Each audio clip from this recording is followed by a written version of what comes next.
Okey, nombor 8. Bahagi pula. Ni 31 dekad, 5 tahun bagi 5 tahun. Baik, operasi bagi. Baik, pertama sekali awak kena ingat dia punya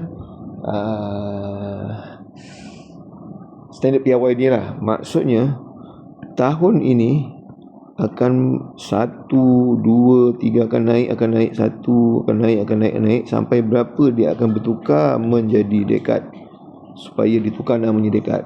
So jawapannya ialah 10 tahun sama dengan 1 dekad. Gitu.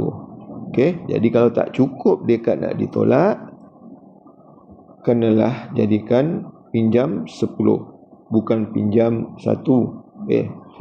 Samalah maknanya dengan 9, 10. Okey. Baik, so kita buat bagilah. Okey, kita buatkan dia 31 dekad 5 tahun. Okey, so 30 sipir 5, 5, 10, 15, 20, 25, 30, 35, 40, 45. Okey dah.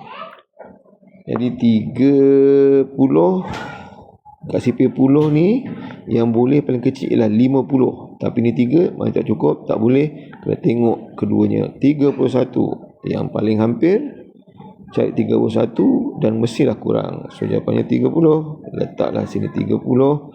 Nombor yang ke 1, 2, 3, 4, 5, 6. So dah dapat jawapannya 6 dekad. Tolakkan 1 dekad. Dah macam mana nak bagi, tak boleh. So kita transferkan dia kepada tahun. So 1 dekad 10 tahun. So kita tambahkan balik jadi 15 tahun. Jadi buat bagi macam biasa balik. 10 sipir 10 untuk sipir 5 paling kecil dah 50. So ini 10 lagi tak boleh, kita kedepankan balik 15. 15 baru boleh. Ada 15 atas nombor yang ke-3.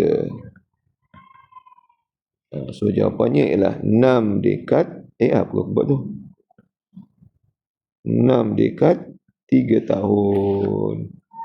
Okey, itu saja. Alhamdulillah.